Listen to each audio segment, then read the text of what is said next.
let's talk about how I got started growing microgreens. It's kind of an interesting story that I think you might enjoy, and it's probably not much different than what a lot of you have done, but maybe. So, anyways, a couple of years ago, I decided I want to start plants indoors, to move outside for a small garden that I was doing. And I've always had a little bit of cabin fever, I guess you'd call it, where I live in New Hampshire, and we have about 3 months of snow and it being cold out, and I just like to see something growing. I gotta have some green, you know, just to keep my mind at ease, and I've always enjoyed growing things. So I was doing a lot of research on YouTube, like you are right now, and I was watching a lot of channels about hydroponics, and I decided I would try some hydroponics.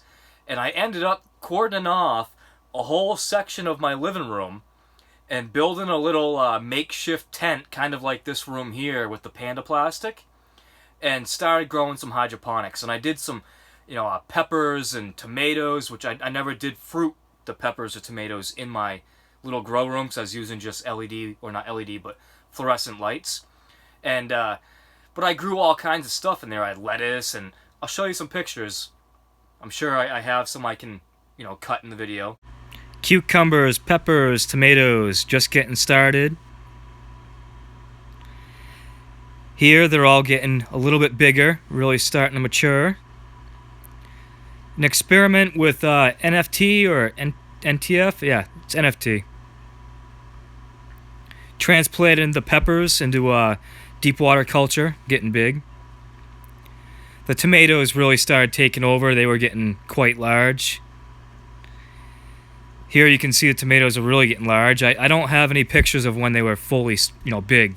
So anyways, I was doing all that. I was growing all kinds of stuff, trying all different techniques. I did deep water culture. I researched a lot about the cracky method, and I also was doing a little bit of NFT, which is a nutrient film technique or something like that.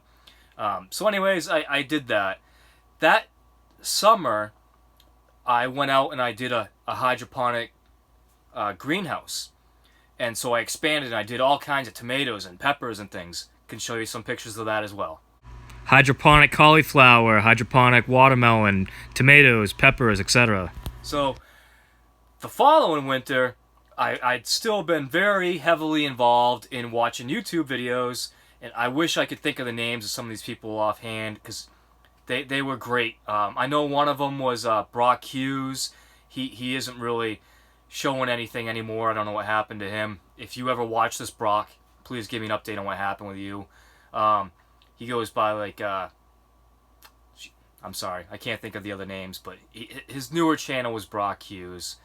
There's also a guy who did he called himself the the hydroponics test dummy, and he did a lot of indoor hydroponics work in his basement, and it was really cool to watch him.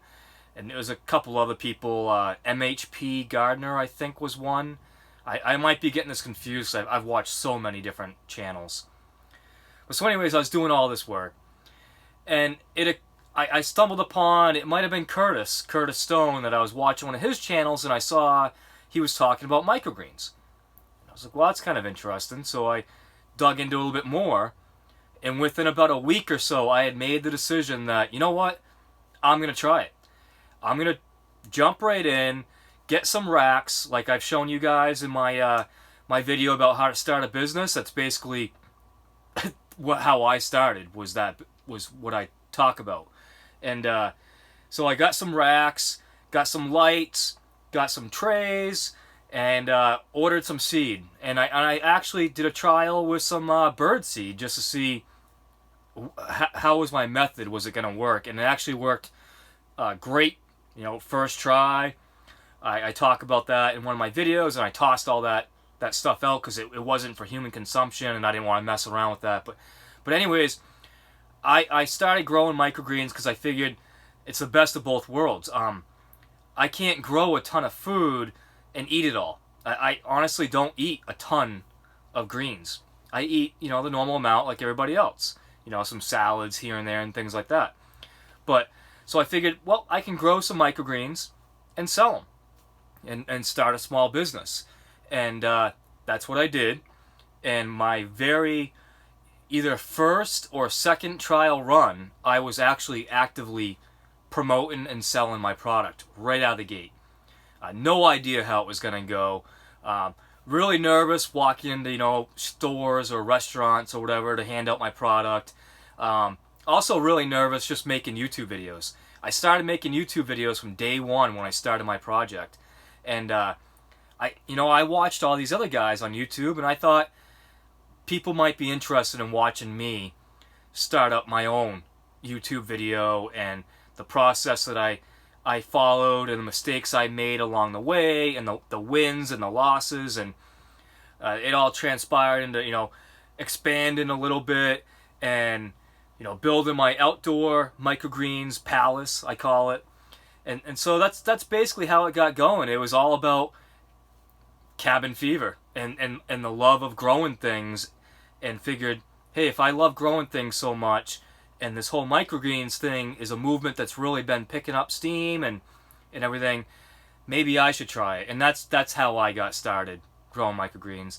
I know this isn't a really informative video as far as like teaching you anything new, but I'm hoping that it just gives a little bit more insight into me and how I got going.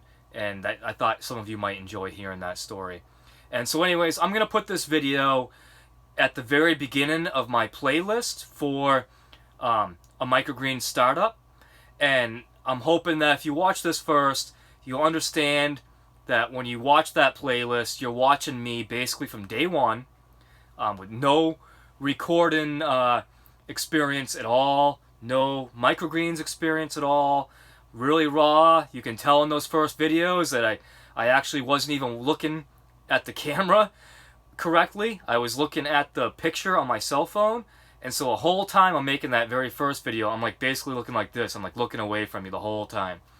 And I'm hoping that you can see I've improved a little bit in my video making, and I know I'm not, I have a long ways to go to be really good at recording, but I think that what's important is the content and not really the production value.